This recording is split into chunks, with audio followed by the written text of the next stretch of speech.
Dear students, all of you are welcomed in Newton study.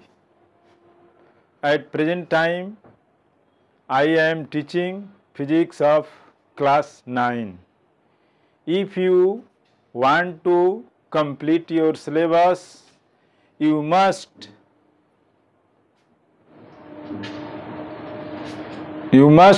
subscribe my channel on YouTube. Now I am going to tell about distance time graph. मैं पहले ही जो है आप लोगों को जो है डिस्टेंस टाइम ग्राफ के बारे में बता चुके हैं। यदि मान लीजिए कि ऑब्जेक्ट जो है रेस्ट कंडीशन में है और जो है डिस्टेंस टाइम के बीच जो है ग्राफ प्लॉट करते हैं, तो डिस्टेंस टाइम ग्राफ जो है एक्स एक्सिस के पैरेलल टाइम एक्सिस के पैरेलल होगा। कब? जबकि ऑब्जेक्ट जो है रेस्ट कंडीशन में है। यदि मान लीजिए कि ऑब्जेक्ट जो है यूनिफॉर्म स्पीड से चल रही है, एक समान स्पीड से चल रही है, तो डिस्टेंस टाइम के बीच जो है जब हम ग्राफ प्लॉट करेंगे तो एक स्ट्रेट लाइन मिलेगा जो टाइम एक्सिस के साथ एक स्लोप के साथ जो है एक स्ट्रेट लाइन मिलता है। अब नेक्स्ट है कि यदि बॉडी जो है नॉन यूनिफॉर्म स्पीड से चल रही है, माने पर यूनिट टाइम में जो है वो अनइक्वल डिस्टेंस कवर करता है, तो डिस्टेंस टाइम के बीच जो हम ग्राफ प्लॉट करते हैं वह एक जो है कर्व लाइन होता है। When the body is moving with non-uniform speed and the distance covered by the body in 1 unit of time increases with time, then the distance time graph is a curve line whose slope increases with time. कहने का मतलब ये है कि यदि कोई object जो है नॉन यूनिफॉर्म मोशन के साथ जो है नॉन यूनिफॉर्म स्पीड के साथ चल रही है और ऑब्जेक्ट के द्वारा जो है मूविंग बॉडी के द्वारा जो है पर यूनिट टाइम जो डिस्टेंस कवर करता है वो जो है इंक्रीज करता है। मान लीजिए कि फर्स्ट सेकंड में ऑब्जेक्ट जो है 10 मीटर का डिस्टेंस कवर करता है और सेकंड में जो है 15 मीटर का डिस्टेंस कवर करता है और थर्ड सेकंड में जो है 20 मीटर का डिस्टेंस कवर करता है, तो पर सेकंड जो है उनके स्पीड में जो है अनइक्वल रूप से जो है इंक्रीजिंग हो रही है। यदि किसी ऑब्जेक्ट के द्वारा मूविंग बॉडी के द्वारा जो डिस्टेंस कवर किया जाता है अनइक्वल रूप से होगा पर यूनिट टाइम, इस तरह से टाइम और डिस्टेंस के बीच हम ग्राफ प्लॉट करते हैं तो एक कर्व लाइन मिलेगा जिसका स्लोप जो है इंक्रीजेज होगा, स्लोप जो है उसका बढ़ेगा, स्लोप में उसका जो है इंक्रीजिंग होगी। तो कर्व लाइन के को जो है हम स्लोप को कैसे जानेंगे, इसके लिए जो है एज यू विश, आपके इच्छा पर है, कर्व लाइन के किसी भी पॉइंट पर जो है आप जो है टेंजेंट ड्रॉ कर सकते हैं। जैसे सपोज कीजिए कि इस कर्व लाइन पर जो है पॉइंट ए पर जो है हमने जो है एक टेंजेंट ड्रॉ किया है AC और बी पर जो है टेंजेंट ड्रॉ किया है BD। ये AC जो है एक्स एक्सिस के साथ C पॉइंट पर मीट करता है, C पॉइंट पर मिलता है और ये BD जो है एक्स एक्सिस के साथ D पर मिलता है। ये एंगल BDX,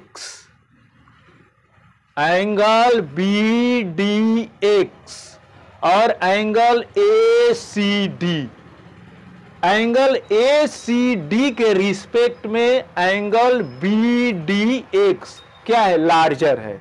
तो ये शो करता है कि ऑब्जेक्ट जो है नॉन यूनिफॉर्म मोशन में है और उसका स्लोप जो है इंक्रीज करता है। Angle BDX is greater than angle ACD, जो कि इसको रिप्रेजेंट करता है कि ऑब्जेक्ट जो है नॉन यूनिफॉर्म मोशन में है और उसका स्लोप जो है प्रीवियस स्लोप के रिस्पेक्ट में, पहले के स्लोप के रिस्पेक्ट में इंक्रीज करता है।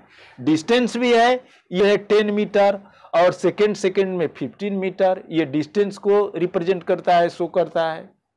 और स्लोप के द्वारा भी जो है ये जो है जानकारी होती है, प्राप्त जानकारी मिलती है कि स्लोप जो है इंक्रीज कर रहा है। इसका मतलब कि बॉडी का जो है per unit time cover distance जो है इंक्रीज कर रहा है।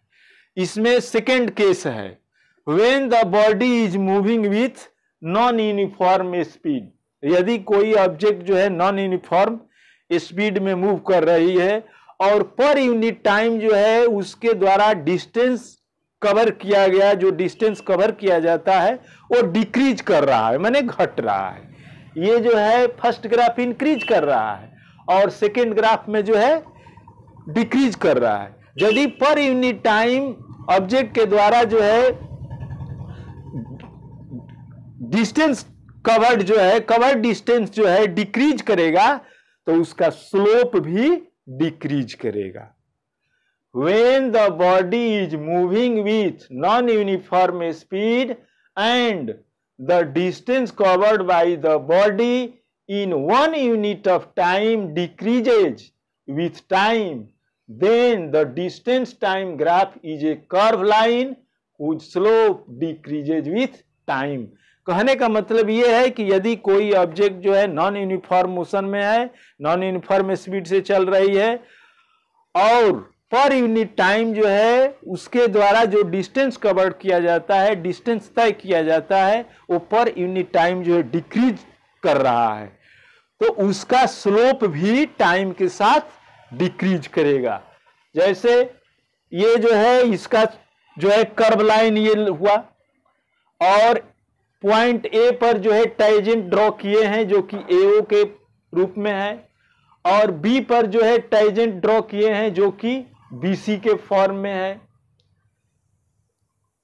फर्स्ट टेंजेंट के द्वारा एंगल बन रहा है एक्स एक्सिस के साथ AOX और जो है ये डिस्टेंस के साथ जो है ये बी पॉइंट पर जो टेंजेंट ड्रॉ किया गया है ये जो है सी पर मिल रहा है। यहां पर एक्स एक्सिस नहीं है तो इसके लिए जो है एक्स एक्सिस के पैरेलल एक लाइन ड्रॉ करेंगे, एक लाइन जो है ड्रॉ करेंगे और जो है ये BCD एंगल बन रहा है। तो ये एंगल BCD एंगल DOX के रिस्पेक्ट में क्या है, स्मॉलर है, छोटा है। इसका मतलब कि यदि कोई ऑब्जेक्ट जो है नॉन यूनिफॉर्म स्पीड से चल रही है और पर यूनिट टाइम जो है उसके द्वारा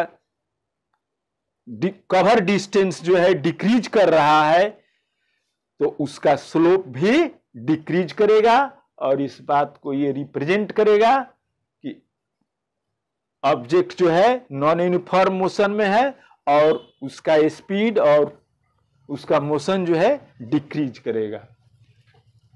एंगल BOX ग्रेटर है किसके रिस्पेक्ट में, एंगल BCD।